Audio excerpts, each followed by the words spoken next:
नमस्कार दोस्तों, अगर आप लोगों में से किसी ने भी एलआईसी कंपनी में और एसबीआई बैंक में पैसे जमा किए हैं तो यकीन मानिए इन सभी कंपनियों का शेयर मार्केट तेजी से नीचे गिरता जा रहा है। और अभी तक जितने भी अडानी ग्रुप के शेयर्स हैं वो सभी बहुत तेजी से नीचे गिरते जा रहे हैं। और दोस्तों, ये मैं नहीं कह रहा हूँ, ये अमेरिका की हिंडनबर्ग रिसर्च की विश्वसनीय रिपोर्ट कह रही है। अमेरिका की इस हिंडनबर्ग रिसर्च की रिपोर्ट ने अडानी ग्रुप का बहुत बड़ा खुलासा किया है। आइए हम लोग पहले ये जान लेते हैं हिंडनबर्ग रिसर्च है क्या। हिंडनबर्ग रिसर्च एक निवेश अनुसंधान फर्म है जो न्यूयॉर्क शहर में नाथन एंडरसन द्वारा स्थापित एक्टिविस्ट शॉर्ट सेलिंग पर ध्यान केंद्रित करती है।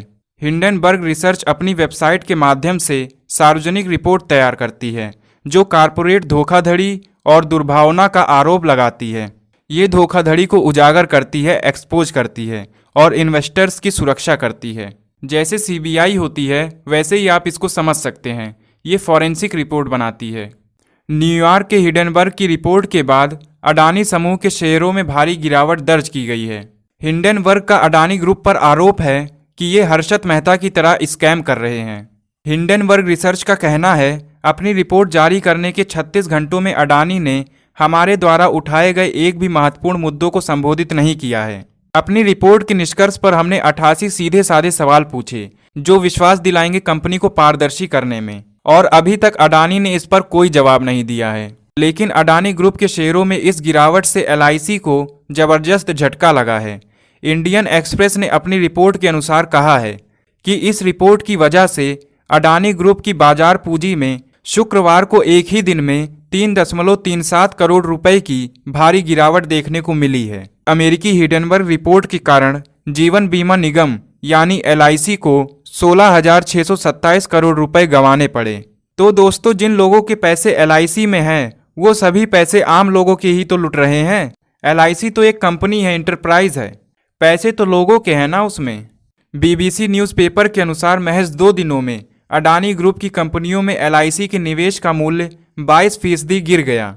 शुक्रवार को इसका मूल्य 72,193 करोड़ रुपए था, लेकिन मंगलवार को ये घटकर 55,565 करोड़ रुपए पर आ पहुंचा। इसके साथ ही शुक्रवार को एलआईसी के शेयरों में 3.5% की गिरावट आई।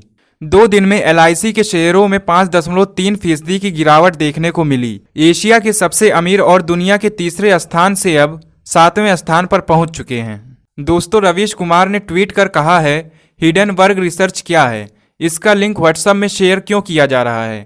कहीं ऐसा तो नहीं कि पत्रकार लोग इस रिपोर्ट पर बात करने से बचने के लिए पठान देखने चले गए? क्या पता पठान को हिट कराने के लिए हिंडनबर्ग रिपोर्ट लाई गई हो। ईडी को हिंडनबर्ग रिपोर्ट के दफ्तर में छापा मारना चाहिए। दोस्तों, पिछले कुछ दिनों में जब राहुल गांधी कई राज्यों से होते हुए भारत जोड़ो यात्रा दिल्ली पहुंची तो लाल किले पर राहुल गांधी ने एक बार फिर से दोहराया कि केंद्र में मोदी नहीं बल्कि अंबानी अडानी की सरकार है। इन आरोपों पर जब गौतम अडानी से सवाल पूछा गया तो उन्होंने कहा, राहुल गांधी कांग्रेस पार्टी के वरिष्ठ नेता हैं। मुझे लगता है कि एक कारोबारी के तौर पर मैं उनके बारे में कोई टिप्पणी करूं वो अच्छा नहीं है। वो एक माननीय नेता हैं और मैं देखता हूं कि वो भी देश की प्रगति चाहते हैं। अडानी ने कहा, राजनीतिक आवेश में उनका बयान आ जाता है लेकिन उसको पॉलिटिकल बयानबाजी से ऊपर नहीं लेता हूं। दोस्तों, यहाँ तक कि मीडिया के एक बयान में अडानी ने हिंडनबर्ग रिसर्च की 106 पन्नों की 32,000 शब्दों की और 720 से ज़्यादा मिसालों वाली 2 सालों में तैयार की गई रिपोर्ट को बिना रिसर्च का बताया।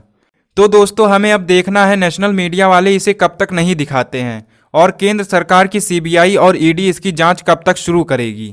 दोस्तों, आने वाले सोमवार को देखते हैं कहां तक पहुंचते हैं अडानी ग्रुप के शेयर्स। आज की वीडियो में बस इतना ही। अगर दोस्तों आपको इसी तरह की ट्रेंडिंग न्यूज़ चाहिए तो चैनल को सब्सक्राइब जरूर करें और बेल आइकन को प्रेस करें जिससे हर आने वाली नई वीडियोस आप तक सबसे पहले पहुंचे।